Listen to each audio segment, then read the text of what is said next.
Hello, I'm Burt Green. This is the Burt Locker, the MMA show slash sports show slash whatever I want show really, with some of the worst lighting you will see on YouTube. I'll guarantee you that much. So this one, basically I'm going to be recapping UFC Vegas 80. It was headlined by Grant Dawson and Bobby Green, taking a little bit of a look on what's been going on in the MMA news. There hasn't been much, I'll be honest. It's been pretty quiet on the old MMA news front. Not a lot going on. I'm going to have a quick look into Fury versus Ngannou as well. As you can see, I'm very excited about it. Anyway, let's dive in.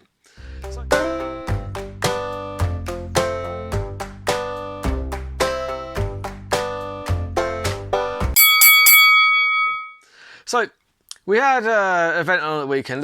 My first gripe is with my bets. My bets were really bad. 4 out of 10. However, one of them was voided. Philip Lin's got sick again. I'm so sick. Can't fight. This is the third time he's done that. Like literally weighed in, gotten sick, bounced. I don't know what to do about that. Can't keep doing that though, can you? I mean, hopefully they can reschedule that one. I like Philip Lin's. And a fight against Ion Cutelaba, that's a good fight as well. I really hope they maybe stick that one on next week's card, if at all possible, because I know that Barry Alt and Pereira, I think that one's off, just FYI. So they could put it on in place of that one. Who knows? So 4 out of 10. Also, one of the fights, not being funny, but Demopoulos did not win. She didn't. I mean, she did, because the judges gave it to her. But it was weird how there was no outrage, there was no... Like, usually, if they feel like the judges got it wrong, the commentators will say so. But, I mean, all you got was DC saying, when I was walking up, I walked past Paul Felder. I was like, hey, she thinks she won. And Paul Felder said she didn't.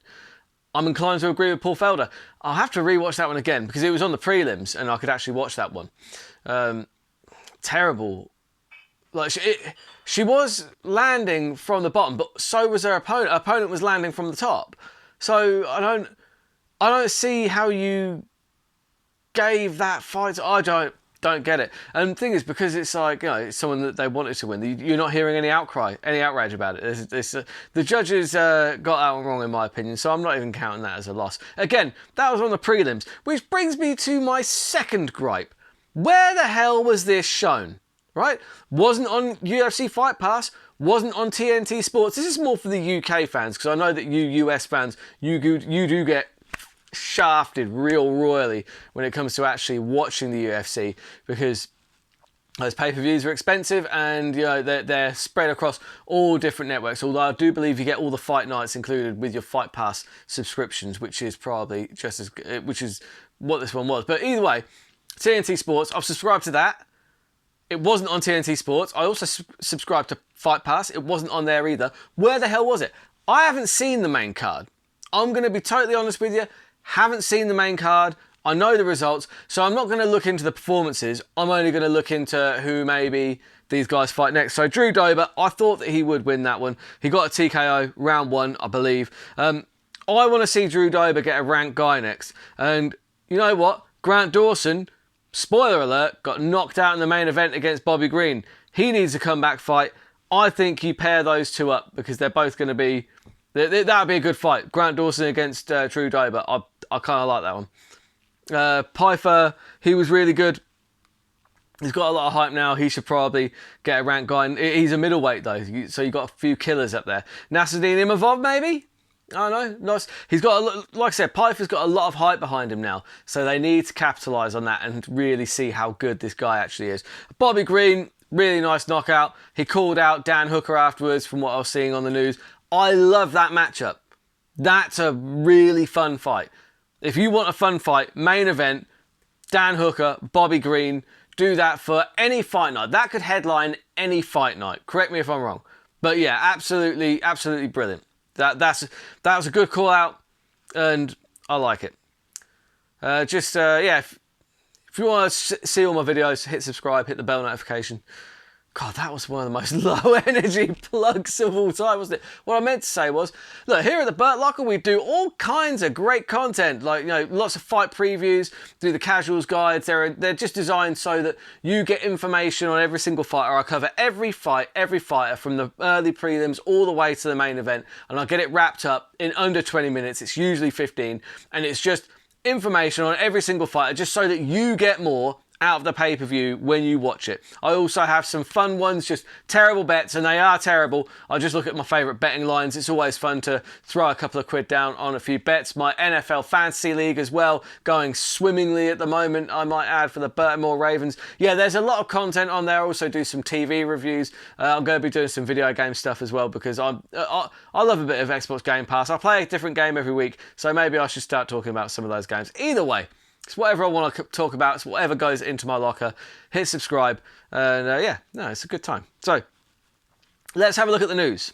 The biggest thing on the news is that Chatry, I forget what his last name, I think that's his first name. Either way, basically, it was making headlines. Chatry, the ONE FC president, and the Dana White were kind of having a war of words. Chatry said that they had very basic striking in the UFC and they weren't very good at that. And Dana White said, yeah, we've got the best fighters in the UFC. So there's a news story. This was literally on the MMA news sites, guys.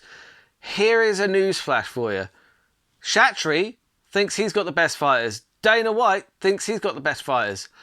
Oh, Kel, fucking surprise. What?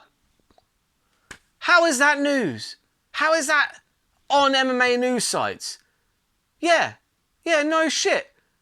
Oh, a fight promoter thinks he's got the best fighters in the game. He thinks he's got the best promotion.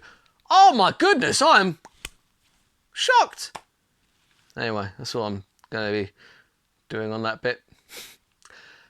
Let's talk about Francis Ngannou versus Tyson Fury. Because this is my troll of the week.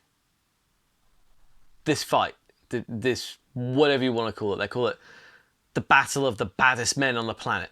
Okay. Well, sort of. They're trying their best to sell this fight. They really are. But I'm just struggling to be interested in it. Because look, don't get me wrong, Tyson Fury has a puncher's chance, but the most minimal puncher's chance in the world. Like, okay, yeah, he hits really hard. People say, oh yeah, Fury's never fought somebody who hits as hard as that. I bet Wilder hits harder in boxing than Ngannou does. Ngannou swings hard with 4-ounce gloves on. He swings wild. He swings slow. That was my biggest takeaway from the open workouts. Like, there was somebody online, again, I shouldn't get drawn into these stupid comment sections, but there was someone online who said with all sincerity, he meant it. He said, well, Ngannou's going to have a massive speed advantage. No, he isn't. If you haven't ever seen Tyson Fury box, just say that. Tyson Fury, for someone who is 6'9" and 300 odd pounds, moves like a welterweight. That is why he is so good. That's why he might be the best boxer on the planet, like the best heavyweight of all time. He could be that guy. Look, Francis Ngannou is not going to have a speed advantage. If you go and look at Francis Ngannou versus Jairzinho Rozenstruik, look how slow those punches are coming. If you go and have a look at his open workout, even Tyson Fury's dad was just like, oh dude, I hope that you were holding something back there. I mean, I hope to, because otherwise this is going to be so lopsided. And it is. It's going to be very lopsided because Francis Ngannou is not a boxer. And also, not for nothing, but you keep on seeing all these people going, oh, well, you know, everyone knows that Francis would destroy Tyson Fury in MMA. It's like, yeah. But Tyson Fury isn't the one that's been going, yeah, I'll go and beat you in MMA. I think he has now, to be fair, but it's only as a way of kind of hyping the fight. He wasn't the one calling Ngannou's name out. Ngannou was calling his name out, and he was just saying, and so Ngannou thinks that he can outbox Fury. Fury doesn't think he can out MMA Ngannou. And he's never... again, I think he may have said that now, but that's just fight promotion. That's hyperbole. It's not...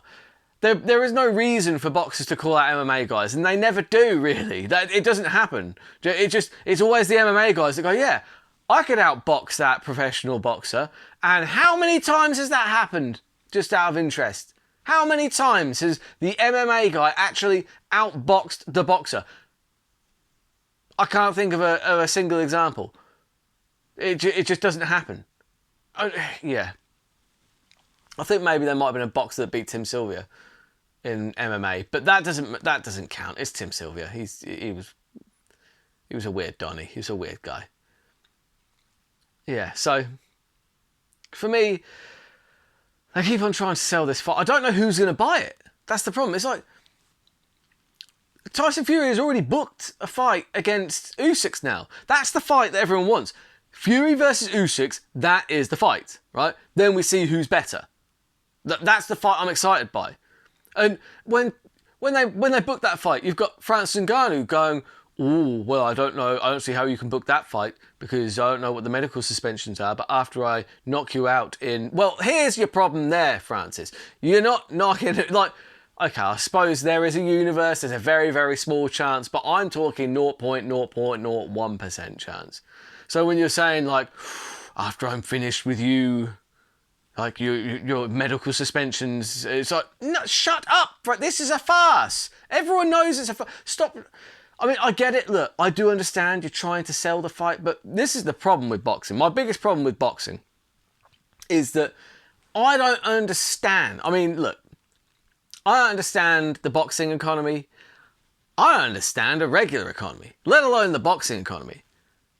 But how do they make money? How do they pay Tyson Fury and Wilder like 100 million in a purse, put on the whole event, light the stadium, like do all of that, and still make money? I don't see how they make that money. I don't see it. For me, isn't boxing just money laundering? I think it is, isn't it?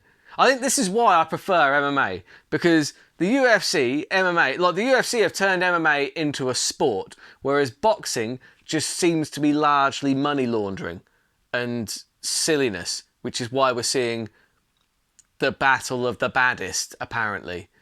So, yeah, he's the baddest man in MMA. He's going to come in and box me, Tyson Fury. It's like, look, that's just... What's the point? We all know that, outside of like a fluke punch from Ngannou, nothing of note is going to happen. How they're going to sell enough pay-per-views to pay for it? I don't know how much money Fury's. I don't know how much either of them are making. I mean, it's in Saudi Arabia. They've got that oil money. They just love throwing money at things, at ridiculous things. It's like, this could only happen in a country where, like, you know, a lot of the really filthy rich guys just have solid gold Bentleys and stuff like that. This boxing match is a solid gold Bentley. Completely pointless. Completely absurd. This boxing match is a solid gold Bentley, and I'm going to leave it there because honestly... It makes me mad just thinking about it. Who's are you buying that event? Legitimately. Let me know in the comments. Are you buying Fury versus Ngannou? Or is it just a ridiculous, complete waste of time? So anyway, we've actually got some good fights on this weekend. Hopefully, they'll be actually on TNT Sport. Since I subscribed to it, I am annoyed that it wasn't on. But yeah, you've got a good main event. You've got Sadiq Yusuff against Edson Barbosa. That's super fun. That is a super fun one. Anytime you see Edson Barbosa on the card, I will be tuning in. Adrian Yanez is back against Jonathan Martinez. That's a really fun fight. I do think the Marc-Andre Barriault versus Michel Pereira, I believe that fight's off. I did see something to that effect earlier on.